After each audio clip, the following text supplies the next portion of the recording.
Hello students, आज हम start करने जा रहे हैं इलास्टिसिटी का लेक्चर नंबर 1।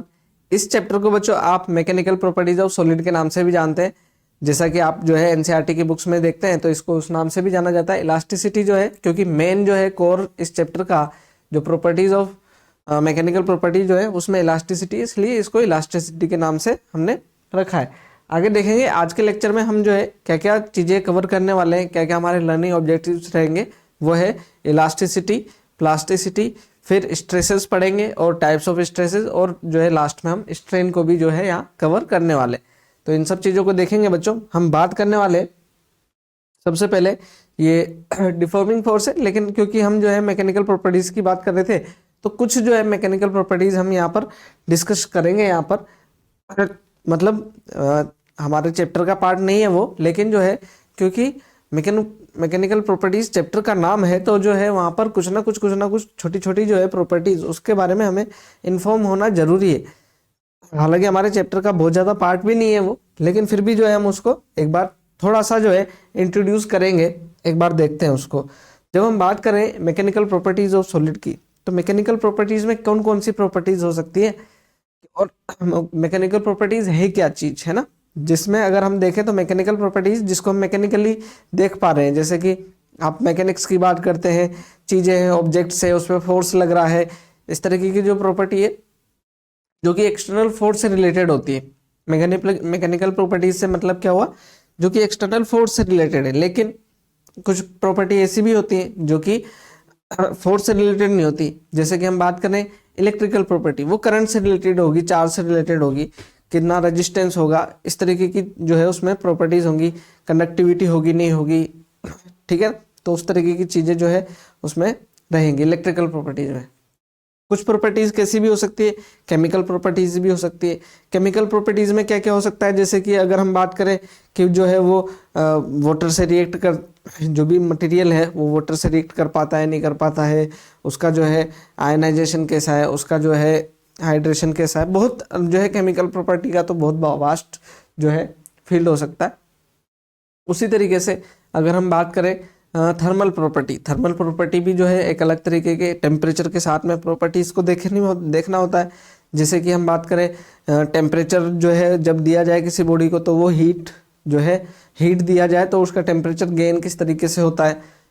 अलग अलग तरीके की जो है प्रॉपर्टीज जो है किससे भी, टेम्परेचर कंडक्टिविटी, टेम्परेचर रेजिस्टिविटी, है ना, टेम्परेचर ग्रेडियंट, ये सारी चीज़ें किससे भी रिलेटेड हो सकती है, थर्मल प्रॉपर्टी से रिलेटेड हो सकती है। लेकिन यहाँ पर बात करी जा रही है किसकी, मैकेनिकल प्रॉपर्टीज की। मैकेनिकल प्रॉपर्टीज में अभी हमने शुरू में ही डिस्कस किया, मतलब पॉइंट मैंने बताया है कि यहाँ पर चैप्टर का नाम इलास्टिसिटी है। तो एक प्रॉपर्टी क्या है आपकी, इलास्टिसिटी है। इलास्टिसिटी को तो हम पढ़ेंगे ही सही। इलास्टिसिटी का बेसिक मीन तो आप सभी जानते ही हैं कि जो है आप एक्सटर्नल फोर्स लगाएं और जो है ऑब्जेक्ट आपका रिगेन कर जाए इनिशियल शेप, देन जो है वो प्रॉपर्टी होती है आपकी इलास्टिसिटी। नेक्स्ट जो है प्रॉपर्टी वो है प्लास्टिसिटी। प्लास्टिसिटी में क्या होगा, ऑब्जेक्ट अपनी ओरिजिनल शेप गेन नहीं कर पाएगा, इसको क्या कह देंगे आप, प्लास्टिसिटी कह देंगे। नेक्स्ट जो है प्रॉपर्टी की बात करें तो उसी से रिलेटेड एक जो होती है आपकी प्रॉपर्टी जिसको आप डक्टिलिटी बोलते हैं क्या, और उसी से रिलेटेड टर्म होती है ब्रिटलनेस। क्या, डक्टिलिटी और ब्रिटलनेस। मैं इसको अगर लिखूं यहां पर देखना, डक्टिलिटी और ब्रिटलनेस। ब्रिटलनेस, डक्टिलिटी जो है ये टर्म जो है आप बहुत ज़्यादा सुनते नहीं है, है ना, इस चैप्टर के अंदर बहुत ज़्यादा आती नहीं है, लेकिन जो है एक टर्म यहाँ पर एनसीईआरटी में जरूर जो है इनसे रिलेटेड दी हुई है, डक्टिलिटी और ब्रिटलनेस से। ये क्या चीज़ है, मैं इसको ऐसे कहूँ कि एक्सप्लेन करने के लिए मैं एक एग्जाम्पल ले रहा हूँ ना। कभी आपने जो है चिप्स देखे हो, चिप्स से मतलब किसी मटेरियल के चिप्स, हाँ, मतलब मैं आलू के चिप्स की बात नहीं कर रहा, पोटैटो चिप्स की बात नहीं कर रहा हूँ। चिप्स का मीनिंग है जो स्लाइसेस होती है, पतली पतली जो स्लाइसेस होती है उनको क्या कहते हैं, हम चिप्स कहते हैं, है ना। किसी मटेरियल का कि बहुत ही बारीक बारीक बारीक बारीक क्या करें, अगर आप स्लाइसेस देखें तो उनको क्या कहते हैं हम, चिप्स। जो अब चिप्स वो भी तो होती हैं जो आपके मोबाइल में इलेक्ट्रॉनिक डिवाइसेस में होती हैं, उनको भी तो आप चिप्स ही कहते हैं, है ना। तो जब हम बात करते हैं चिप्स की, अगर आप देखें जैसे आयरन, चलिए बहुत ही इजी एग्जांपल ले लेता हूँ मैं। आपने अपने शार्पनर से पेंसिल को जब आप शार्प करते हैं तब आप देखते हैं कि जो है ना आपकी जो बढ़िया पेंसिल आती है ना, बढ़िया पेंसिल आप जानते हैं जो है, जैसे नटराज हो गई, डोम्स हो गई, इनको जब इरेज करते हैं तब आप देखते हैं कि उसका जो है जो फ्रिल्स जो बनती है ना वो लंबी लंबी लंबी लंबी होती है। लेकिन अगर कभी आप जो है देखें मार्केट में अलग अलग तरीके के लोकल जो है आइटम भी आते हैं, उसके अगर अगर आप जो है शार्प करेंगे तो उसकी जो जब आप उसको छीलते हैं ना तो जो उसकी जो चिप्स बनते हैं, वो जो छिला हुआ जो पार्ट है ना वो क्या होते हैं आपके चिप्स होते हैं ना, उसको चिप्स बोला जाता है। तो वो जो चिप्स हैं वो कैसे बनते हैं, बिखर जाते हैं, तुरंत ही क्या हो जाते हैं, थोड़ा सा बनेगा गोल सा फिर वो बिखर जाता है। तो यहाँ पर जो प्रॉपर्टी है कौन सी, जिस मटेरियल में चिप्स क्या बनते हैं, लंबे बनते हैं, वो क्या होती है, उस प्रॉपर्टी को आप कहते हैं डक्टिलिटी। और जिस मटेरियल में क्या नहीं होता, वो चिप्स लंबे नहीं बनते, तो वो क्या कहा जाएगा वहां पर, उस मटेरियल को ज्यादा ब्रिटल कहा जाएगा। तो ये कंपैरिजन होता है बच्चों, है ना। इलास्टिसिटी भी क्या है और प्लास्टिसिटी, दो प्रॉपर्टीज में कंपैरिजन है ना। और ऐसे ही क्या डक्टिलिटी और ब्रिटलनेस, ये भी क्या है, कंपैरिजन ही है। अगर एक मटेरियल ब्रिटल डक्टाइल ज़्यादा है दैट मीन्स वो ब्रिटल कम है, अगर वो ब्रिटल ज़्यादा है देन क्या है, वो डक्टाइल कम है। तो वो एक दूसरे से कंपेयर किया जाता है। ब्रिटलनेस को अगर समझना है तो इसको हम ऐसे भी कहते हैं, अगर आपने चौक देखी हो या फिर जो है आपने सॉल्ट देखा हो, तो सॉल्ट जो होता है, जो रॉक सॉल्ट जो होता है, उसको अगर आप हैमर से जो है हिट करें तो आप देखते हैं वो बिखर जाता है ना, ठीक है ना। तो बिखर जा रहा है देन क्या है, वो ब्रिटल है ना। और अगर नहीं बिखरता देन वो क्या होता, आपका डक्टाइल ज़्यादा होता। तो वो प्रॉपर्टी भी एक साथ में कई सारी प्रॉपर्टीज को हम देख रहे होते हैं।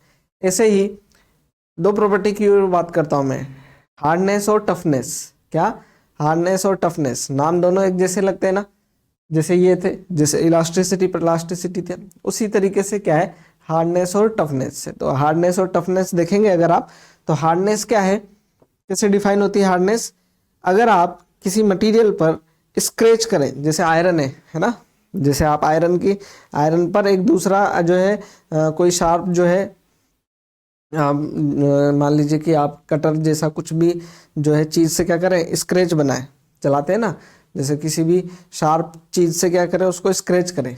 तो अगर जिस मटेरियल में जल्दी स्क्रैच आ जाता है तो उसकी हार्डनेस को क्या कहते हैं, हम कम कहते हैं। अगर स्क्रैच जो है बहुत ही हल्का आ रहा है देन उसको क्या बोलेंगे हम, उसकी हार्डनेस ज़्यादा है ना, इस तरीके से। जो दूसरी जो प्रॉपर्टी थी वो थी कि टफनेस। अब टफनेस को देखें, टफनेस को कैसे डिफाइन करेंगे, टफनेस को डिफाइन किया जाता है किस फॉर्म में, ट्विस्ट की फॉर्म में। अगर जो है जैसे ये मटेरियल है, इसको आप क्या करें, ट्विस्ट करें, और ये किसी एंगल से क्या हो जाए, ट्विस्ट हो जाए, देन जल्दी अगर ट्विस्ट हो जाता है तो इसकी टफनेस क्या है, कम है, और अगर नहीं होता है देन इसकी टफनेस ज़्यादा है। ट्विस्ट से टफनेस को डिफाइन किया जाता है, ठीक है। इसी तरीके से कुछ और प्रॉपर्टी भी होती है, मलिएबिलिटी होती है। मलिएबिलिटी क्या होता है, बिल्कुल जो है थिन शीट में जो है कन्वर्ट करना। क्या, थिन शीट में पीट कर करके ना, ऐसे नहीं, अभी हमने छील करके किया था, उसको डक्टिलिटी की फॉर्म में दी थी, लेकिन जो है क्या करें, अगर उसको क्या करें, दबा करके क्या करें, उसको अगर थिन शीट बनाए जा सकते हैं, वायर बनाए जा सकते हैं, देन उस प्रॉपर्टी को कहा जाता है मलिएबिलिटी। क्या बोलेंगे उसको, मलिएबिलिटी। एक और जो है ना, इन सबको जो मैं बता रहा हूँ ना बच्चों, ये जो है ना, आप ये माने कि ये चैप्टर बहुत ही आसान चैप्टर है ना, ये चैप्टर जो रहता है बहुत ही आसान चैप्टर कहा जाता है जो है फिजिक्स की टर्म में। लेकिन जब आप इंजीनियरिंग में जब जाते हैं जो बच्चे, क्योंकि हम तो अभी तो नीट की बात कर रहे हैं, लेकिन जब हम इंजीनियरिंग वालों स्टूडेंट्स की बात करेंगे तो इंजीनियरिंग में सिविल इंजीनियरिंग, मैकेनिकल इंजीनियरिंग और जो भी कंस्ट्रक्शन से रिलेटेड जो इंजीनियरिंग्स है, उसमें ये जो है ये बेस है, ये जो चैप्टर है ये बेस है। इसके बाद में जो मैकेनिकल इंजीनियरिंग, सिविल इंजीनियरिंग और जो है आर्किटेक्ट वगैरह वगैरह से रिलेटेड जो इंजीनियरिंग होती है, उसमें जो इस चैप्टर का लेवल है वो इंजीनियरिंग का टॉप मोस्ट लेवल कहा जाता है। क्या कहा जाता है, सबसे टॉप मोस्ट जो है कहा जाता है। अभी जो है अगर आप देखें तो जो है सबसे जो डिफिकल्ट जो कैलकुलेशंस जो होती है, सबसे डिफिकल्ट कैलकुलेशन वो कहाँ होती है, मैकेनिकल इंजीनियरिंग में, सिविल इंजीनियरिंग में जो है सबसे टिपिकल कैलकुलेशन होती है। तो वो सारी जो कैलकुलेशन है उसका जो शुरुआती चैप्टर होता है वो यही चैप्टर होता है हमेशा, है ना। तो बहुत जो है इम्पोर्टेंस रखता है ये चैप्टर। एक जो है हमारे पास में प्रॉपर्टी जो है, आप ये समझे इसकी इम्पोर्टेंस कितनी है। कोई भी मशीन बन रही है, कोई भी मशीन बन रही है, और कोई भी जो है आपका ब्रिज बन रहा है, कोई भी जो है कंस्ट्रक्शन हो रहा है, तो उसमें बिल्डिंग बन रही है, तो उसमें जो है इन प्रॉपर्टी के बिना आप जो है इमेजिन नहीं कर सकते किसी बिल्डिंग का जो है कितने टाइम तक वो रुक पाएगी, समझे। जैसे हमने कहा कि ट्विस्ट है, टॉर्सन है ना, या टफनेस है, हार्डनेस है, डक्टिलिटी है, ब्रिटलनेस है, प्लास्टिसिटी, इलास्टिसिटी, जब तक आप डिफाइन नहीं कर पाएंगे ना तब तक जो है मटेरियल को जो है बहुत आपको दिक्कत होगी, है ना। मटेरियल जो है बहुत ही जो है अलग अलग तरीके से जो है उसकी स्ट्रेंथ को बढ़ाना, किस मटेरियल को जो है आप किस किस तरीके से जो है यूज करते हैं, उसको जो है उसके स्ट्रेंथ चेक करके ही तो आप बता पाते हैं, है ना। तो इसी तरीके से और जो प्रॉपर्टीज की बात कर रहे थे बच्चों, है ना, तो उसमें एक प्रॉपर्टी जो आती है हमारे पास में वो आती है फटीग। अब आप जो है इस चीज में जो है किसी भी मशीन में आप इस चीज का इंपॉर्टेंस देखना। एक फटीग जो एक प्रॉपर्टी है ना वो कैसी है, आप देखें इसको। जब हम बात करते हैं वाइब्रेशन की, इसकी वाइब्रेशन की, तो ये वाइब्रेशन जो है मशीनरी में बहुत ही अलग लेवल का रोल प्ले करता है, समझे आप इसको। मैं कहूँ कि इस मटेरियल है, मान लीजिए आपने कुछ वायर देखा होगा, पतला वायर हो, उसको आपको मैं कहूँ कि ब्रेक कर दो, तो आप ऐसे मोड़ करके ब्रेक कर सकते हैं क्या? नहीं कर सकते। लेकिन अगर मैं उसको ऐसा करूँ कि मैं क्या करूँ, उसको ऐसे ऐसे ऐसे ऐसे जो है बार बार क्या करूँ, लोड को क्या करूँ, बदलूँ, लोड को क्या कर लूँ, बदलूँ, है ना। ऐसा किया, फिर ऐसे किया, ऐसे किया, ऐसे किया, मतलब कि जो है उस पर क्या किया मैंने, लोड को वाइब्रेट कराया ना, बार बार लोड को क्या कर ला, बदला, क्या लोड बदलता रहे बार बार, है ना। तो आप समझे कि वो जल्दी टूट सकता है ना, ऐसा टूट भी जाता है वो अगर हम यूँ बार बार करें तो इस वजह से जो मशीनरी है ना, मशीनरी में वाइब्रेशन होते हैं, तो वाइब्रेशन की वजह से डैमेज जल्दी आ सकते हैं। वाइब्रेशन, अब आप समझे कि ब्रिज है, ब्रिज के ऊपर जो है ट्रक गुजर रहे हैं उसके ऊपर से, या जो है हेवी व्हीकल्स गुजर रहे हैं, तो वो वाइब्रेशन क्रिएट करते हैं, नहीं। और वाइब्रेशन की वजह से अगर आप जो है मटेरियल की टेस्टिंग जो शुरू में की गई हो, जैसे ब्रिजेस जो है बनते हैं वो हेवी जो है स्टील या आयरन से बनने होते हैं, तो जब उनके ऊपर क्या किया जाए, हेवी लोड जो है रखा जाए, तो दो तरीके से चेक किया जाए ना, कम से कम तो क्या कि एक तो लोड रख करके और एक लोड फ्लक्चुएट करा करके, है ना। फ्लक्चुएटिंग लोड जो है वो क्या होते हैं, फटीग होते हैं। तो वहाँ से जो प्रॉपर्टी निकल करके आती है वो, है ना, जो वाइब्रेशन, फ्लक्चुएटिंग जो लोड होते हैं वो वाइब्रेशन होते हैं, और वहाँ से जो प्रॉपर्टी है उसको क्या कहते हैं हम, फटीग। तो ये जो चीज़ें हमारे को ध्यान रखनी होती है, ये प्रॉपर्टीज जो है ये बहुत ही इंपॉर्टेंट होती है, मटेरियल से रिलेटेड, है ना। तो इसको हमें पढ़ना होता है। तो हम सबसे पहले जो बात करें जो मटेरियल से रिलेटेड प्रॉपर्टीज है तो वो क्या है हमारे पास में, वो है इलास्टिसिटी। तो इस हम जो है जो हमारा ये जो चैप्टर है इसके अंदर हम इलास्टिसिटी को फोकस करने वाले हैं। क्या कह रहे हैं, अब जो इलास्टिसिटी है, जितनी भी ये चीजें देखी, इसमें एक चीज जो थी, जो मैकेनिकल प्रॉपर्टी पढ़ रहे थे, तो इसमें जो हमारे जो मेन जो चीज थी जिसकी वजह से हम इस मैकेनिकल प्रॉपर्टी को पढ़ रहे हैं वो है फोर्स। क्या फोर्स लग रहा है मटेरियल पर, तो जो किसी भी मटेरियल है उस पर जो फोर्स लग रहा है वो है कि आपका डिफॉर्मिंग फोर्स। क्या बोल रहे हैं, वो जो फोर्स है जो कि बॉडी की शेप को चेंज कराने के लिए जो लग रहा है वो फोर्स क्या है आपका, डिफॉर्मिंग फोर्स। तो इसको जो है हमने डिफाइन कैसे किया, external force which tends to bring about the change in length, volume और shape of the body is called deforming force.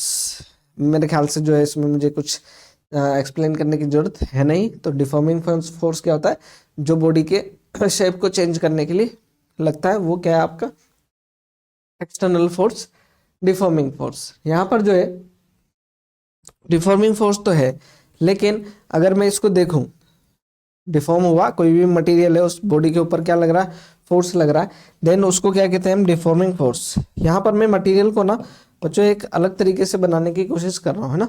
जैसे मैं एक उसका लेटिस लूँ, एक जो है उसका लेटिस फॉर्म ले लेते हैं ना। तो यहाँ पर जो है आपको थोड़ा उसको एक्सप्लेन करना मेरे लिए आसान होगा। ये मैंने क्या कर दिया, स्प्रिंग, क्योंकि जो है स्प्रिंग से हमारे को, हमने स्प्रिंग को कंप्रेशन और उसका एक्सपेंशन देखा है, तो ये वही क्या कर दिया मैंने, एक जो स्ट्रक्चर है, एक लेटिस स्ट्रक्चर, इसके जो बॉन्ड है ना, यहाँ पर ये जो मटेरियल जो है इसके जो है एलिमेंट्स यहाँ पर है ना, एलिमेंट्स यहाँ पर है, और आपस में किससे जुड़े हुए हैं, ये बॉन्ड से जुड़े हुए हैं ना, बॉन्ड से जुड़े हुए हैं। जैसे मैं आयरन बोल दूं तो एक आयरन या दूसरा आयरन या आयरन आयरन आयरन, इनके बीच में बॉन्ड है, जब भी तो ये आपस में जुड़े हुए हैं ना। अब जब हमने क्या किया, इसके ऊपर एक्सटर्नल फोर्स लगा रहे हैं, तो यहाँ पर जो है इन बॉन्ड को क्या कर दिया मैंने, स्प्रिंग की तरह जो है डिनोट कर दिया। अच्छा मुझे एक चीज़ बताएं कि यहाँ स्प्रिंग की तरह डिनोट कर देने से भी कोई मीनिंग तो है नहीं, लेकिन मैंने इसलिए कहा कि स्प्रिंग से ज़्यादा हम आसानी से समझ पाएंगे। मुझे बताएं, क्या ये जो लाइन हमने ड्रॉ की हुई है, क्या ये एक्चुअल लाइन होती है क्या? दो मटेरियल के बीच में जो फोर्स होता है उसको हम क्या एक्चुअल लाइन से डिनोट कर सकते हैं क्या? कर सकते हैं क्या? बिल्कुल भी नहीं है। अगर मैं इसको जो है और अच्छे से मैं एक्सप्लेन करने की कोशिश करूं, जैसे कि मैंने लिखा H2 HO और H, तो ये जो सिंगल बॉन्ड है, क्या ये एक्चुअल लाइन होती है क्या? बिल्कुल नहीं होती है। ये तो शेयरिंग ऑफ इलेक्ट्रॉन्स है, जिसको जो है हमने क्या कर दिया, एक एक इलेक्ट्रॉन की शेयरिंग को हमने एक सिंगल लाइन से डिनोट कर दिया है। अट्रैक्शन फोर्स तो है जो है इनके बीच में, तो ये जो फोर्स है ये लाइन से डिनोट कर दिया, इसका मतलब ये नहीं कि ये एक्चुअल लाइन है, कोई लाइन नहीं होती है यहाँ पर। अच्छा, ये जो फोर्स है ये अट्रैक्टिव फोर्स है, और बहुत ज़्यादा अगर क्लोज चले जाए, समझे, अगर एक बहुत ज़्यादा क्लोज चले जाए तो ये एक दूसरे को रिपेल भी करने लगेंगे। किस तरह? स्प्रिंग की तरह। आप देखें, स्प्रिंग है यहाँ पर, आप जो है यहाँ पर फोर्स लगाए, क्या होगा, रिपल्शन आने लग जाएगा, बाकी वापस क्या आने लग जाएगा, रिपल्शन। तो ये जो फोर्स हुआ आपका, ये फोर्स क्या हो गया, डिफॉर्मिंग फोर्स है ना। बाहर से जो फोर्स लग रहा है वो क्या हुआ, डिफॉर्मिंग फोर्स। तो ये जो इसके ऊपर अगर मैं फोर्स लगाऊं तो ये फोर्स क्या आपका डिफॉर्मिंग फोर्स है। अब यहाँ पर देखें, इसको हमने क्या कर दिया, ये बॉन्ड्स है ना, इनको क्या कर दिया हमने, स्प्रिंग की तरह डिनोट कर दिया है ना। तो यहाँ पर क्या हो जाएगा,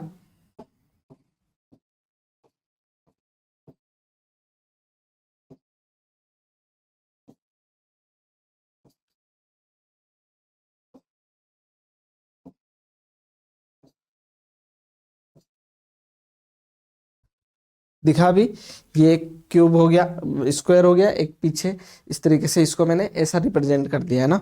यहाँ पर मैं इसको, ये एक एलिमेंट, ये हमारा दूसरा, तीसरा, चौथा, सातवां और आठवां, इस तरीके से है ना यहाँ पर। ठीक। तो ये जो है हमारे को ऐसे रिप्रेजेंट कर दिया। यहाँ पर बताएं, यहाँ पर क्या करें, जब हम फोर्स लगाएंगे ना, बेसिकली होता क्या है, जब हम फोर्स लगाते हैं इसके ऊपर, मान लीजिए इधर से फोर्स लगाया, तो ये जो फोर्स है ये क्या हुआ हमारा, डिफॉर्मिंग फोर्स। ये हो गया क्या, डिफॉर्मिंग फोर्स। लेकिन जब हमने फोर्स लगा दिया तो हमें ये भी मालूम है कि जब हमने किसी ऑब्जेक्ट के ऊपर ऐसा स्प्रिंग के ऊपर फोर्स लगाते हैं तो अंदर से एक इक्वल फोर्स वर्क करने लगता है। अंदर से क्या करने लगता है, एक इक्वल फोर्स वर्क करने लगता है, जिसको हम क्या कहते हैं, रीस्टोरिंग फोर्स, जिसका नाम क्या है, रीस्टोरिंग फोर्स। तो ये जो है क्या है आपका, the force which opposes the external deforming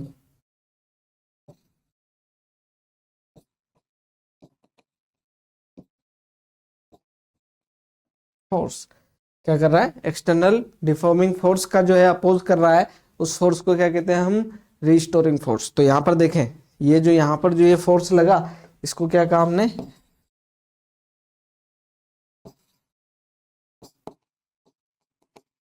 restoring force. Clear? तो ये जो है रीस्टोरिंग फोर्स हुआ, जो कि क्या करता है, मटेरियल के अंदर से जो है किधर लगता है, बाहर की तरफ, जो कि अपोज कर रहा होता है डिफॉर्मिंग फोर्स को। तो ये जो है इस फोर्स की वजह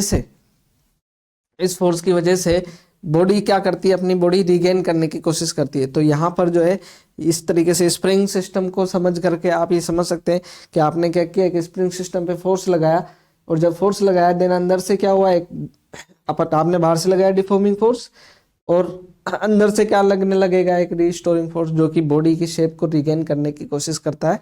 तो ये जो हो जाएगा क्या, आपका रिस्टोरिंग फोर्स। ठीक है, डेफिनेशन देख लेना। When an external force acts at a body at any object then internal resistance है ना produces in the material due to the intermolecular forces which is called restoring force. अभी जो मैंने explain किया उसी को जो है आप डिफाइन इस तरीके से कर सकते हैं। ठीक है, यहाँ पर जो ये चीज हुई ना, रिगेन करने की टेंडेंसी, इसको क्या कह देते हैं, अगर रिगेन हो जाता है देन जो है इसको हम क्या कहते हैं, इलास्टिसिटी। इस प्रॉपर्टी को क्या कह देते हैं हम, इलास्टिसिटी की। ये जो है यहाँ पर इलास्टिसिटी जो है मटेरियल में क्या रही है, इस प्रॉपर्टी को रिगेन करने की प्रॉपर्टी को इलास्टिसिटी कह देते हैं, है ना।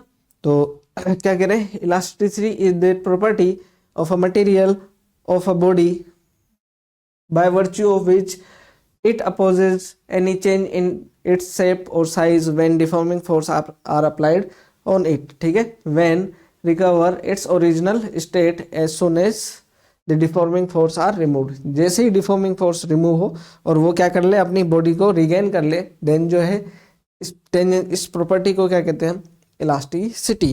ठीक है, बहुत ही आसान है, कोई दिक्कत नहीं है। तो एक क्वेश्चन है ना, एक क्वेश्चन है मेरा आपसे कि अगर हम देखें इरेजर को, है ना, तो ज़्यादातर बच्चों को अगर मैं यह कहूँ कि जो है इरेजर जो है आपने उसको इलास्टिक बोलते हैं, है ना, रबर जो है उसको क्या बोलते हैं, इलास्टिक बोलते हैं। रबर जो है वो रबर, मतलब मैं इरेजर बोल रहा हूँ, इसका मतलब ये नहीं कि मैं इरेजर को रबर बोल रहा हूँ। मैं रबर, हर मटेरियल जो कि रबर एक मटेरियल होता है जो कि जो है उसमें इलास्टिक प्रॉपर्टी होती है। तो क्या रबर में इलास्टिसिटी सबसे ज़्यादा है, क्योंकि आपने देखा है खींचा छोड़ा वापस गेन कर लिया अपनी ओरिजिनल शेप। तो इसको क्या हम इलास्टिसिटी बोलेंगे क्या, कि ये हम अगर उसको बोलें तो चलिए इसको इस तरीके से पूछ लेते हैं। मैं आपसे ऐसा पूछूं डायरेक्टली कि जो है आपका, ये मान लीजिए लोहा है, एक आयरन है, आयरन और रबर दोनों में से इलास्टिक कौन होगा, दोनों में से इलास्टिक कौन होगा, सोचे और उसका आंसर देने की कोशिश करना, है ना। बेसिकली आप जब अगर इसका आंसर जो है, इसका आंसर अगर आपने रबर दे दिया तो गलत है ना। जबकि आप देखते क्या है उसको, इसकी प्रॉपर्टी क्या है कि रीगेन करने की। जबकि आयरन को अगर आप देखें तो आयरन को ऐसे खींच दे तो वापस वो उसी शेप में आता ही नहीं है ना। तो इस तरीके से जो है बेसिकली क्या है, इलास्टिसिटी को ऐसे डिफाइन किया ही नहीं गया है ना। किस फैक्टर से जो है इलास्टिसिटी को डिफाइन किया गया है, वो हम फैक्टर आने वाले जो है हमारा जो इस लेक्चर का पार्ट रहेगा उसमें हम इसको देखेंगे जरूर, है ना। तो वो देखेंगे उसको, लेकिन जो है अभी के लिए आप जो है ध्यान रखें कि रबर जो है वो इलास्टिक नहीं होता है कंपेयर टू आयरन, है ना। जो यहाँ जो एक टर्म होती है वो हम देखेंगे जरूर। अभी मैं इसको जो है खाली हिंट दे देता हूँ। एक जो है यहाँ पर हम यूज़ करते हैं मॉड्यूलस ऑफ इलास्टिसिटी। तो मॉड्यूलस ऑफ इलास्टिसिटी से ही क्या होता है, डिफाइन होता है इलास्टिसिटी। तो जिस मटेरियल की मॉड्यूलस ऑफ इलास्टिसिटी क्या होती है, ज़्यादा होती है, वो ज़्यादा इलास्टिक होता है, जिसकी कम होती है वो कम इलास्टिक होता है। और प्रैक्टिकली देखा गया है कि रबर जो है उसका मॉड्यूलस ऑफ इलास्टिसिटी क्या है, बहुत ही कम है। स्टील का जो है, आयरन का जो है वो काफ़ी ज़्यादा होता है, इसलिए जो है अभी हम स्टील को ज़्यादा इलास्टिक कहते हैं कंपेयर टू रबर। और वो क्या है, किस तरीके की चीज़ें होंगी उसको जो है हम देखेंगे एक बार। ठीक है, एक प्रॉपर्टी क्या होगी हमारी, इलास्टिसिटी। इसको तो हमारे को पढ़ना ही है बच्चों, है ना। और फिर जब इसी से रिलेटेड आ जाती है हमारे क्या, रिजिड बॉडी या फिर क्या रिजिड बॉडी, अच्छा रिजिड बॉडी। और रिजिड बॉडी का ही एक फॉर्म जो है हम उसको क्या कहते हैं, परफेक्ट इलास्टिक बॉडी। तो पहले रिजिड बॉडी देख लेते हैं। रिजिड बॉडी जो है हमने बात करी, जिसमें जो है पार्टिकल्स के बीच का जो है ओरिएंटेशन वो एक्सटर्नल फोर्स की वजह से क्या नहीं हो, उनके बीच की जो रिलेटिव पोजीशन है वो चेंज ना हो। तो इस तरीके की जो बॉडीज है उनको क्या कहते हैं हम, रिजिड बॉडी कहते हैं। ये हमने पढ़ रखा है, इससे पहले वाले चैप्टर्स में हमने क्या पढ़ा, रिजिड बॉडी को ही बहुत अच्छे से पढ़ा है। देख लेते हैं इसको क्या कह रहे हैं। A body is said to be rigid if the relative position of the its constituent particles remains unchange, जो है क्या रहे, अनचेंज रहे, when external deforming force are applied on it, ठीक। the nearest approach to a rigid body is diamond or Carborundum, है ना, जो कि क्या है, डायमंड और कार्बोरंडम जो है ये लगभग क्या है, रिजिड बॉडी है, क्योंकि एक्सटर्नल फोर्स लगाने से इनके पार्टिकल्स के बीच की जो है रिलेटिव पोजीशन वो चेंज नहीं होती है ना, तो ये रिजिड बॉडी है। लेकिन हम बात कर रहे हैं किसकी, परफेक्ट इलास्टिक बॉडी की। इलास्टिक बॉडी की तो बात करी, हम बात करने जा रहे हैं परफेक्ट इलास्टिक बॉडी की। ये कुछ तरीके की बॉडी होती है जो कि हमने इलास्टिसिटी की बात करी है। तो हम जब एक्सटर्नल फोर्स लगाएं और वो क्या हो जाए, डिफॉर्म हो जाए, लेकिन जब हम क्या करें, उसको छोड़ें, डिफॉर्मिंग फोर्स हटाएं, तो अपनी क्या जाए, ओरिजिनल शेप में आ जाए, इनिशियल शेप में आ जाए। तो इस तरीके की जो मटेरियल जो है उनको क्या कहते हैं हम, इलास्टिक मटेरियल। जिसमें अगर आप देखें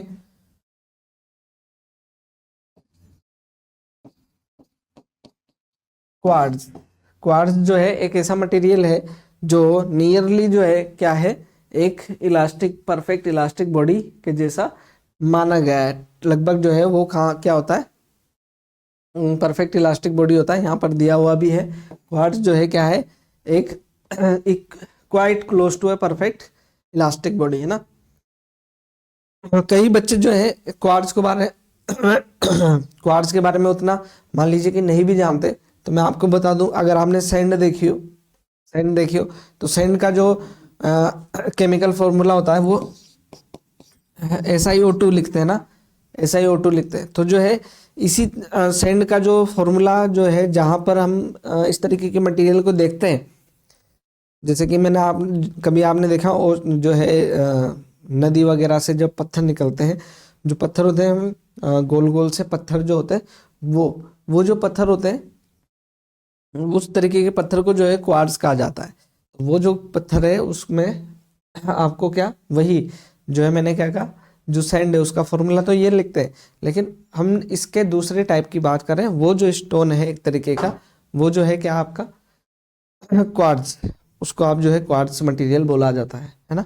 तो वो जो है आपका क्या, close to perfect elastic body रहता है, उसको आप जो है परफेक्ट इलास्टिक बॉडी मान सकते हैं, ऐसा कहा गया है।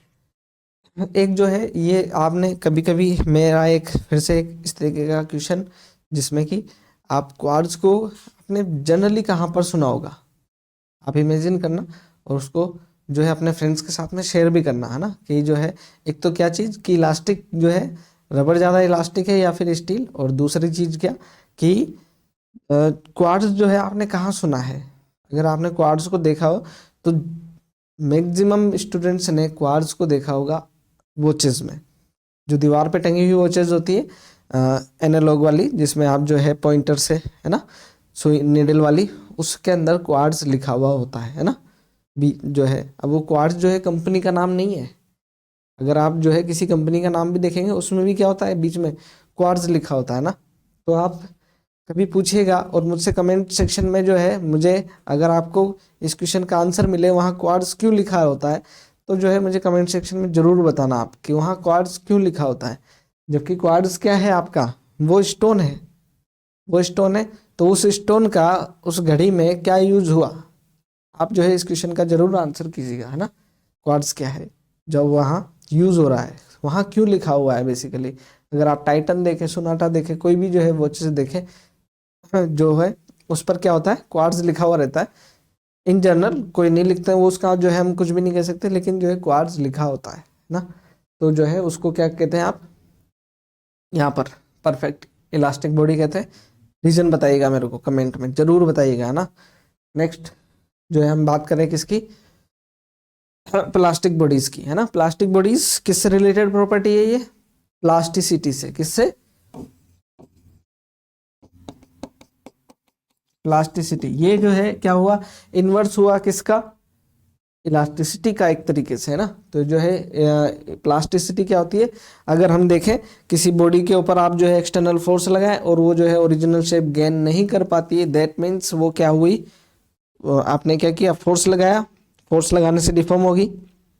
आपने फोर्स हटा दिया, वापस अपनी शेप में नहीं आ पाई, देन मीन्स जो है वो प्रॉपर्टी जो है उसको क्या कहा जाएगा, प्लास्टिसिटी। लेकिन यहाँ पर जो है एग्जाम्पल के तौर पर देखें अगर हम इसको, तो जैसे आपने प्लास्टिक की बॉल देखी होगी, कई बार आप उसको दबाएं तो उसमें डिफॉर्मेशन परमानेंट रह जाता है ना, तो इस तरीके की। या फिर अगर आप वैक्स देखें तो वैक्स के ऊपर आप जो है फोर्स लगा दें तो जो है उसका स्पॉट बना रह जाता है, वो जाता नहीं है। इट मीन्स जो है उसने अपनी प्रॉपर्टी ऐसी रखी कि वो अपनी ओरिजिन शेप गेन नहीं कर पा रहा है ना। मटेरियल की प्रॉपर्टी इस तरीके की, तो क्या कहेंगे, प्लास्टिसिटी क्या होती है, it is the property of a material due to which it cannot या do not gain its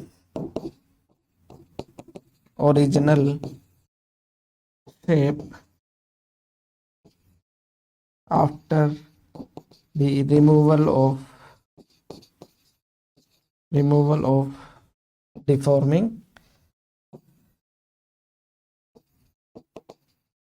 deforming force। Simple है ना, इतना याद रख सकते हैं।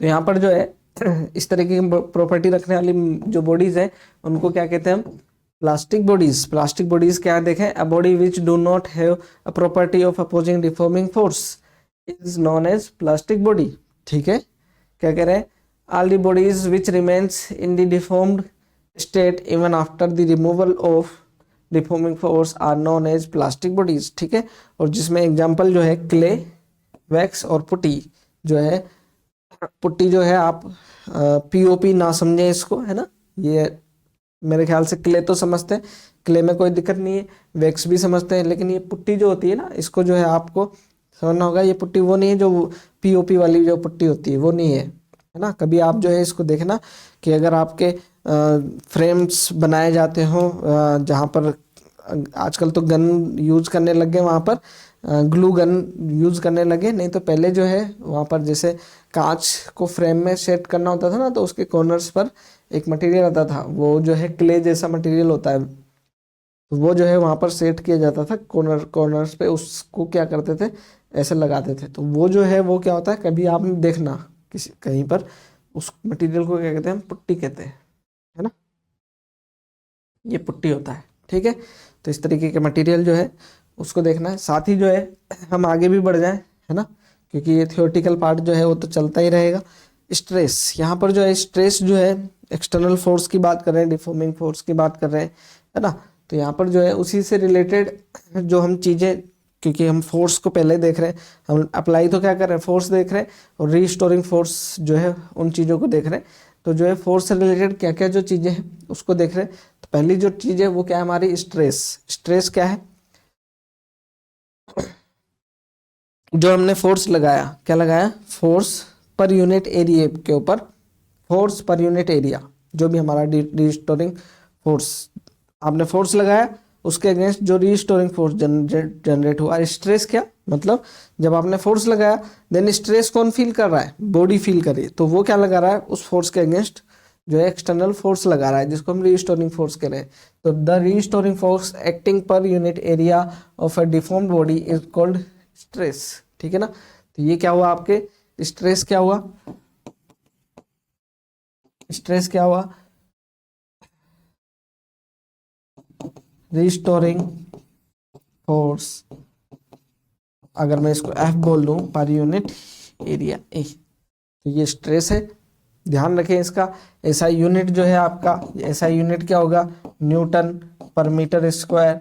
डायमेंशन जो है, डायमेंशन फॉर्मूला बोल दें इसको, तो ये क्या जाएगा हमारे पास में, अगर इसको आप देखें तो ये क्या हो गया, फोर्स अपॉन एरिया। ये प्रेशर जैसा आपको डायमेंशन इसका आने वाला है, क्योंकि ये जो है ऐसा यूनिट भी ऐसा ही आया है पास्कल की फॉर्म में, न्यूटन पर मीटर स्क्वायर पास्कल ही। तो डायमेंशन जो है इसका क्या हो जाएगा, m1 L-1 T-2, same as pressure, है ना। अगर मैं स्केलर वेक्टर क्वांटिटी की बात करूं तो यहाँ पर कहेंगे क्या, इट इज नॉट स्केलर, ठीक है ना, नाइदर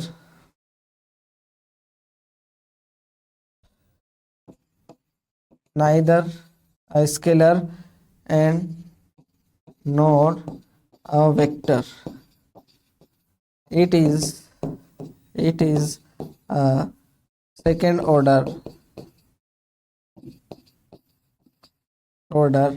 टेंसर। क्या है? Tensor, second order tensor quantity. ठीक है, ध्यान रहे इसका, ये क्या है, सेकेंड ऑर्डर टेंसर क्वांटिटी है, इसका ध्यान रखिएगा आप। ठीक, आगे देखते हैं। ये स्ट्रेस है, स्ट्रेस के टाइप जो है वो हमारे लिए इंपॉर्टेंट है, अलग अलग तरीके से जो है स्ट्रेसेस जनरेट हो सकते हैं। मैं आपको कहूँ क्या कि एक बॉडी है ना, ये एक बॉडी है, इसके ऊपर आप एक एफ फोर्स लगाए, क्या लगाए, एफ फोर्स लगाए, और उस पर क्या लगाने की कोशिश करें, स्ट्रेस जनरेट करने की कोशिश करें। जैसे कि ये एक बॉडी है, इसके ऊपर आपको कहा जा रहा है कि इस पर एफ फोर्स लगाने से क्या स्ट्रेस प्रोड्यूस हो जाएगा, स्ट्रेस प्रोड्यूस हो जाएगा क्या? ध्यान देना, बिल्कुल भी नहीं होने वाला है ना, क्या नहीं होगा, बिल्कुल भी नहीं होगा, क्योंकि ये जो फोर्स था, ये कौन सा फोर्स था, रीस्टोरिंग फोर्स था, है ना। यहाँ पर रीस्टोरिंग फोर्स कब होगा, जबकि आपका एक फोर्स डिफॉर्म करने की कोशिश करेगा, तभी तो रीस्टोरिंग फोर्स होगा। ये क्या फोर्स अभी जो है डिफॉर्म करने की कोशिश कर रहा है, देखना, इसको पकड़ करके खींच लिया, इसकी शेप में चेंज आया ना, कि ये कोशिश भी हो रही है क्या इस फोर्स की वजह से, बिल्कुल भी नहीं हो रही है ना। तो क्या हो, इसमें जो है फोर्स इस तरीके से लगे जो डिफॉर्म कर रहा हो। तो यहाँ पर देखें, अगर हम क्या करें, एक फोर्स इधर से लगाएं, एक फोर्स इधर से लगाएं, तब क्या होगा, ये डिफॉर्म होगा, है ना। तो मतलब यहाँ पर फोर्स ऐसे लगे, क्या लगे, ऐसे लगे, या फिर फोर्स कैसे लगे, फोर्स इस तरीके से लगे, ऐसे, ये जो है क्या होगा, डिफॉर्म करने की कोशिश करेगा। तो ये ध्यान रखिएगा। इसके भी अलावा जो है इसको ऐसे भी कर सकते हैं, क्या, देखिएगा,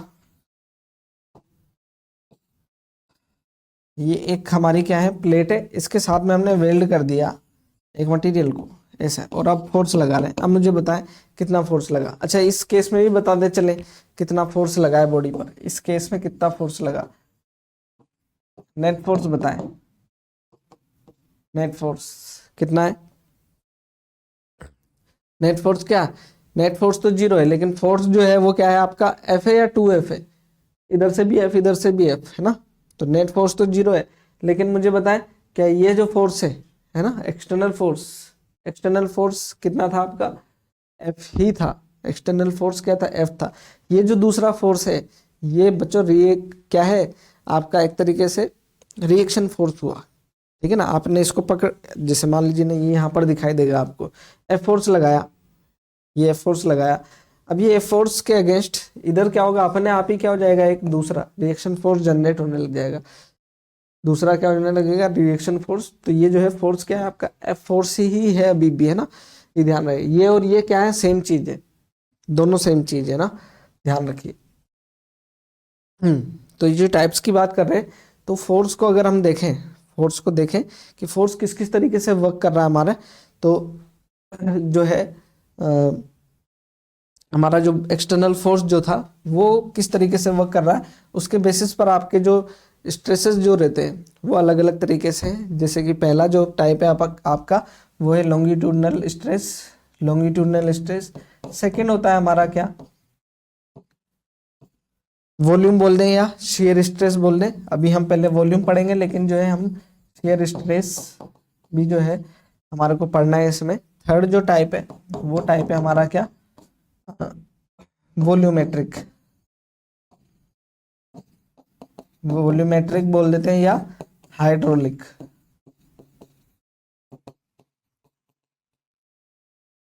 वॉल्यूमेट्रिक या फिर हाइड्रोलिक स्ट्रेस, दोनों में से कुछ भी नाम दे सकते हैं, लेकिन ये मेन टाइप है आपके, है ना। लॉन्गिट्यूडनल स्ट्रेस जो है वो क्या है कि जो आपका जो फोर्स लगे वो लेंथ के अलोंग लगे, क्या लगे, लेंथ के अलोंग लगे। मतलब इफ the external force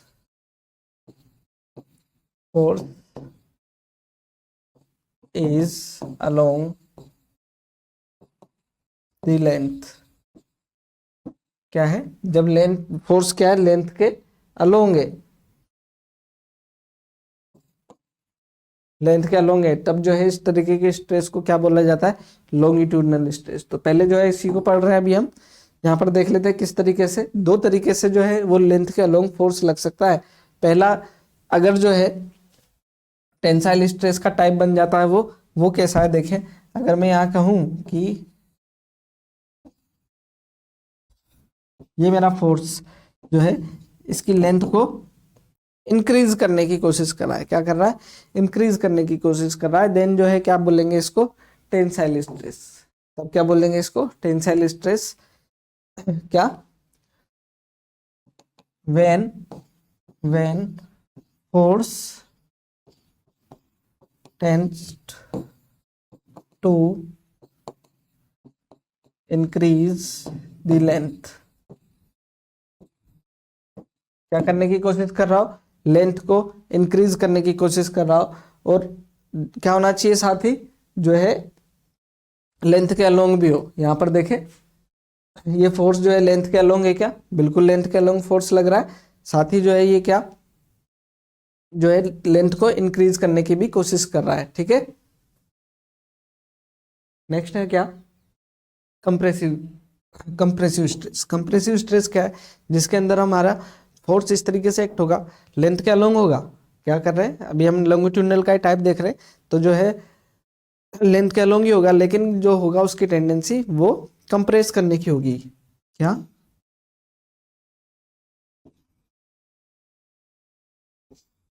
ये हमारी बॉडी है, इस पर जो है लेंथ के अलोंग फोर्स लगेगा, लेंथ के अलोंग सरफेस के परपेंडिकुलर फोर्स लगेगा, लेकिन क्या कर रहेगा, वो कंप्रेस करने की कोशिश करेगा। इसको जो है हम टेंसाइल को जो है इस तरीके से भी बोल सकते थे, ऐसा भी है ना, टेंसाइल ऐसा भी हो सकता था, और जो है कंप्रेसिव, कंप्रेसिव क्या करेगा, उसकी लेंथ को डिक्रीज करने की कोशिश करेगा, इस तरीके से,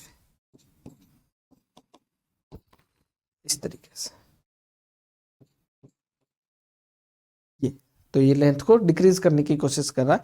अच्छा, टेंडेंट जो है यहाँ पर अगर हम फोर्स को देखेंगे, तो ये जो फोर्स है दोनों के केस में ना, दोनों केस के अंदर जो हमने फोर्स जो लिखा है, टेंसाइल फोर्स स्ट्रेस, सॉरी, तो जो टेंसाइल स्ट्रेस होगा हमेशा, टेंसाइल स्ट्रेस के अंदर फोर्स जो होगा, फोर्स हमेशा क्या होगा, परपेंडिकुलर। देखें आप, परपेंडिकुलर टू दी सरफेस है, तो ये क्या बोल रहे हैं, नॉर्मल टू दी सरफेस, ठीक है, नॉर्मल, नॉर्मल फोर्स और यूनिट एरिया, जो भी ये जो वाला जो एरिया है जिस सरफेस पर जो है हमारा टेंसाइल फोर्स जो है एक्ट कर रहा है ना, यहाँ पर। नेक्स्ट जो है हमारा क्या, वॉल्यूमेट्रिक या फिर हाइड्रोलिक स्ट्रेस। जो है हमने कहा कि भाई जो शेयर है उसको जो है इसके बाद में देखते हैं, पहले जो है हम क्या देख रहे हैं, वॉल्यूमेट्रिक। तो वॉल्यूमेट्रिक स्ट्रेस के अंदर आप ये देखेंगे कि फोर्स जो है इसकी टेंडेंसी हमेशा क्या रहेगी, कि सरफेस के परपेंडिकुलर रहेगा, लेकिन हर पॉइंट पर एक्ट करेगा। अगर बॉडी जो है, जैसे कि हम देखें, आपने बलून है, बलून को आपने जो है फुला दिया, तो उस पर जो प्रेशर एक्ट करता है, प्रेशर एक्ट कर रहा है, उसमें जो फोर्स है वो परपेंडिकुलर टू सरफेस हमेशा क्या है, नॉर्मल है, लेकिन हर पॉइंट पर इक्वल है ना, हर पॉइंट पर वर्क कर रहा है। देन क्या बोलेंगे, if if force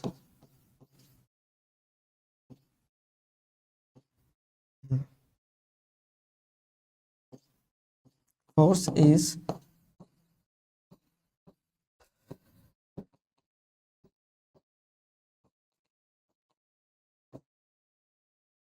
perpendicular to the surface of the object and at all point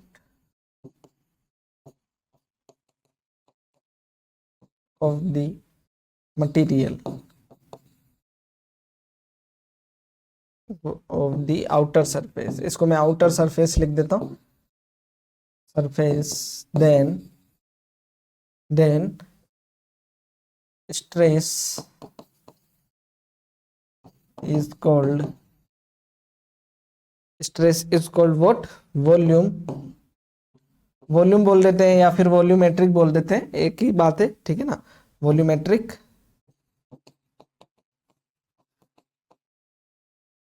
volumetric stress है ना। किस तरीके से इसको जो है एक एग्जांपल के तौर पे देखें, जैसे कि हमने क्या कर दिया, ये वाटर है ना, अभी आप समझ जाएंगे क्योंकि मैं एक एक जो है ना, मैंने बलून वाला एग्जांपल तो ले लिया, साथ ही जो है अगर मैं यहाँ पर देखूं,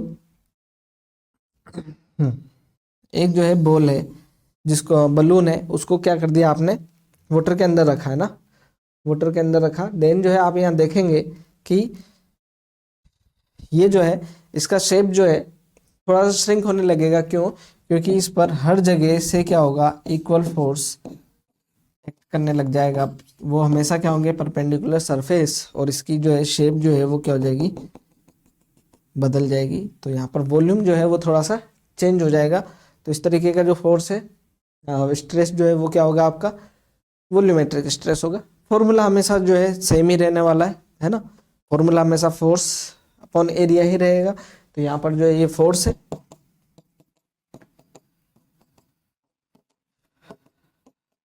ठीक है, जो है क्या रहेगा, वॉल्यूम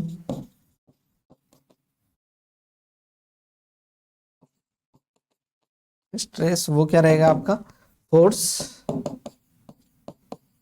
और अपॉन एरिया, पूरा उसी तरीके से रहने वाला है, उसमें कोई भी चेंज नहीं आएगा, वहां से जो है कोई टेंशन लेने की बात नहीं है।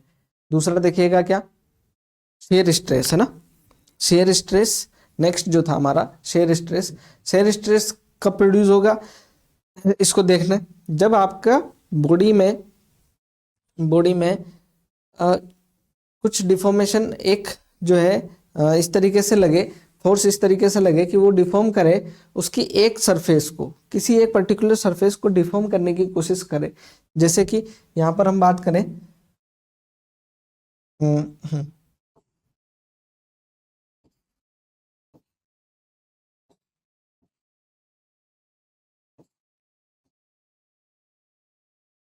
यहाँ ऐसा है, अब जो है हमारा क्या हो, फोर्स इस तरीके से लग रहा है, फोर्स ऐसा लग रहा है क्या, सरफेस के अलोंग, इस तरीके से सरफेस के अलोंग, तो अगर मैंने इस इन एंड्स को क्या कर दिया, फिक्स कर दिया, इन एंड्स को क्या कर दिया, फिक्स कर दिया, ये मैं जो है इसको इमेज, ये वाला नीचे वाली जो सरफेस है इसको मैंने फिक्स कर दिया, देन जो है इस बॉडी की शेप जो है वो कुछ जो है ऐसे स्लाइड करने की कोशिश करेगी, है ना, जैसे आप बुक को देखना, कभी आप बुक लेंगे ना, तो बुक की ऊपर वाली सरफेस को देखेंगे, तो जो है जैसे आप देखें, इस साइड खुलने वाले पार्ट रखें, इस साइड बाइंडेड वाला पार्ट रखें, और ऊपर वाली सरफेस से क्या करें, आप इसको फोर्स लगाएं, सरफेस के अलोंग फोर्स लगाएं, तो आप देखेंगे कि सरफेसेस जो है स्लाइड हो गई है ना, सरफेसेस क्या होंगी, स्लाइड हो जाएगी। कुछ जो है अगर मैं उसको और जो है एक्सप्लेन करूं, तो जो है कभी भी आप ऐसे देखना, जैसे ये फोर्स, ये जो सरफेस है, मैंने क्या किया, इस पर ऐसे फोर्स लगाया, ऐसे, तो आप देखें सरफेस के अलोंग फोर्स लग रहा है क्या, है ना, तो जो अगर सरफेस के अलोंग फोर्स लग रहा है इस तरीके से, ऐसे, देन जो है ये क्या होगा आपका, किस तरीके का स्ट्रेस प्रोड्यूस करेगा, शेयर स्ट्रेस, है ना। तो क्या कहेंगे यहाँ पर देखना, if force is along the surface, then stress will be shear stress, then stress will be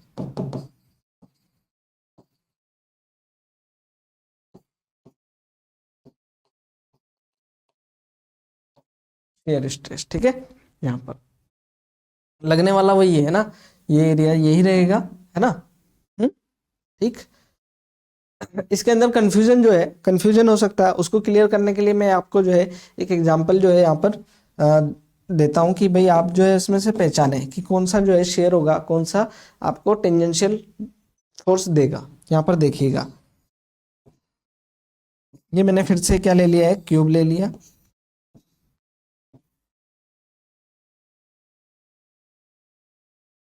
ठीक, ये क्यूब ले लिया। यहाँ पर हमारा फोर्स लगा ऐसे, एफ फोर्स लगा वर्टिकल से थीटा एंगल पर। कितने एंगल पर? वर्टिकल से थीटा एंगल पर। देन आपको बताना है कि ये फोर्स शेयर स्ट्रेस है या टेंसाइल स्ट्रेस है या फिर ये वॉल्यूमेट्रिक स्ट्रेस है। तीनों में से बता सकते हैं क्या कौन सा है। सबसे पहले अगर देखें तो ये वॉल्यूमेट्रिक तो बिल्कुल भी नहीं है, क्योंकि वॉल्यूमेट्रिक जो है हर जगह लगता फोर्स वो नहीं है, वॉल्यूमेट्रिक नहीं है, कोई भी नहीं है इनमें से वॉल्यूमेट्रिक। तो आगे देखना, जब मैं इस फोर्स के कंपोनेंट करता हूँ ना, फोर्स के क्या करूँ, कंपोनेंट करूँ, तो ये एक कंपोनेंट बनेगा एफ कोस थीटा और ये कंपोनेंट बनेगा एफ साइन थीटा, बिल्कुल बनेगा।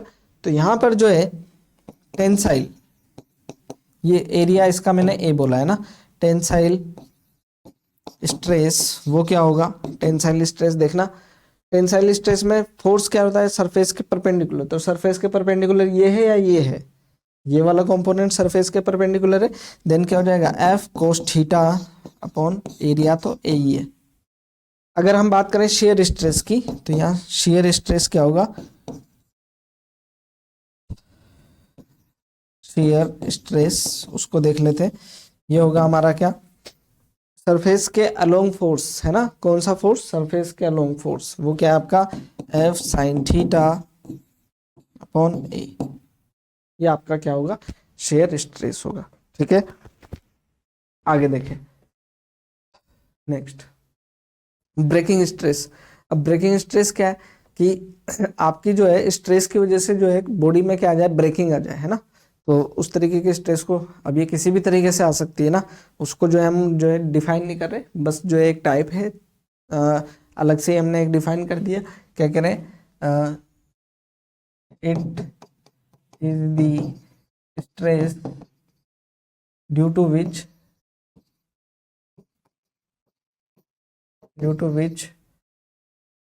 a body can be in breaking state, है ना, किस स्टेट में आ चुकी हो, ब्रेकिंग स्टेट में आ चुकी है, या ब्रेक डाउन हो रहा हो बॉडी का, देन जो है स्ट्रेस क्या हो जाएगा आपका, ब्रेकिंग स्ट्रेस। ये भी क्या होगा आपका, फिर से फोर्स अपॉन एरिया ही रहने वाला है, कुछ भी जो है इसके अंदर नया नहीं है, सारे स्ट्रेसेस क्या है, फोर्स अपॉन एरिया। देखना पड़ेगा कि किस तरीके से जो है फोर्स एक्ट कर रहा है ना, किस टाइप के लिए। बस यहाँ पर जो है ब्रेकिंग स्ट्रेस जो है किस पे डिपेंडेंसी है, उन चीज़ों को देख लेंगे हम। डिपेंडेंसी ऑफ ब्रेकिंग स्ट्रेस, जिसमें जो है आपको पहले देखना है क्या, नेचर ऑफ मटेरियल। क्या नेचर ऑफ मटेरियल पे डिपेंड करेगा, बिल्कुल करेगा, हर एक मटेरियल का नेचर अलग अलग है कि उसका ब्रेकिंग कब आएगा। दूसरा टेम्परेचर, टेम्परेचर जो है देखें बहुत सारी जो है चीज़ें टेम्परेचर से रिलेट होती है। मैं आपको एक सिंपल एग्जांपल दूँ, आप जो है एक हल्का सा क्या करें, जो है मटेरियल लें, ऐसे मैंने आपको बोला फटीक लगाने से क्या हो जाता है, टूट जाता हो, वैसा ले लें, है ना। और मैं आपको कहूँ, पता है क्या करें, आप उसको हीट जो है गर्म करें और बिल्कुल रेड हॉट गर्म कर लें, है ना। और जब रेड हॉट गर्म हो जाए ना ये, आप सडनली पानी का मग लें और उसके अंदर क्या कर लें, उसको डिप कर दें, ठीक। और डिप करके आपने क्या करना ना, उसको छोड़ दिया। अब जब डिप किया आपने, इसके बाद में देखिएगा आप, जब आप उसको ठंडा करके देखेंगे ना, और अब आप उसको तोड़ने की कोशिश करें, नहीं टूटेगा, आप अब नहीं टूटेगा, है ना। पर जो है इस क्या हो गया, टेम्परेचर पर उसकी स्ट्रेंथ जो है डिपेंड करती है। क्या होगी, स्ट्रेंथ जो है किस पर डिपेंड करती है, टेम्परेचर पर। और टेम्परेचर जो है करने से उस क्या हुआ, उसके मटेरियल जो थे वो अलाइन हुए और जो है रिकॉम्बिनेशन होने लगा, रिकॉम्बिनेशन होकर के उनकी स्ट्रेंथ क्या होगी, पहले से बढ़ गई। तो इम्प्योर जो है क्या होगी, टेम्परेचर बढ़ने से क्या होगी, टेम्परेचर पर क्या होती है, उसकी स्ट्रेंथ डिपेंड करती है, तो ब्रेकिंग स्ट्रेंथ भी डिपेंड करेगी। इम्प्योरिटीज, आप जानते हैं कि आयरन जो है वो स्टील के कंपेयर में सॉफ्ट होता है। क्या बोल दिया है मैंने, रफ आयरन की बात करें, अगर हम पिग आयरन की बात करें, तो जो शुरू में जो आपको आयरन और मिलता है, वो जो है वो क्या होता है, बहुत ऐसा होता है कि आसानी से टूट जाता है। लेकिन स्टील जो है उसके अंदर क्या कर दी जाती है, कुछ इम्प्योरिटी मिला दी जाती है, जिससे क्या हो जाता है, वो और स्ट्रेंथन हो जाता है। तो इम्प्योरिटी पे भी डिपेंड करता है, बिल्कुल डिपेंड करता है। इंडिपेंडेंट ऑफ क्रॉस सेक्शन और थिकनेस, उस पर डिपेंड नहीं करता, और अप्लाइड फोर्स पर डिपेंड नहीं करती है ना। ठीक, अलग अलग तरीके की जो डिपेंडेंसी हो सकती है, जिसमें से जो है हम यहाँ पर मैक्सिमम लोड की बात करें ना, मैक्सिमम लोड जो है उस पर क्रॉस सेक्शन डिपेंड करेगा, मटेरियल का नेचर डिपेंड करेगा, टेम्परेचर और इम्प्योरिटीज अभी अभी हमने बात करी है, उन सब पे डिपेंड करने वाला है। क्वेश्चन की बात कर लेते हैं। क्वेश्चन जो है किस तरीके से यहाँ पर हम कैलकुलेट करने वाले हैं। क्वेश्चंस को देखना कि क्या कह रहे हैं, the ratio of radii of two material have same, मतलब क्या कह रहे हैं, the ratio of radii of two wires of same material, material क्या है दोनों का सेम है, इज रेडियाई जो है 2:1 में है, find if they are stretched by same force the ratio of stresses, the ratio of stresses और फोर्स सेम है, मटेरियल भी सेम है, तो स्ट्रेस क्या होता है, फोर्स अपॉन एरिया है ना। तो ये क्या हो जाएगा हमारे पास में, स्ट्रेस 1/स्ट्रेस, हमने इसके लिए कोई सिंबल नहीं दे रहे हैं ना, इनके लिए क्या नहीं कर रहे, कोई सिंबल नहीं दे रहे, अदरवाइज जो है सिंबल भी यूज करते हैं इनके, हमारे को जरूरत नहीं है। F1/A1 और ये क्या हो जाएगा F2/A2 ऊपर चला जाएगा, ठीक, कोई दिक्कत नहीं। क्या कह रहे हैं, F1 फोर्स सेम है तो ये तो कैंसिल हो जाएंगे, फोर्स सेम है। एरिया क्या होगा, देखें जो मटेरियल है ना, मटेरियल को हमने, हाँ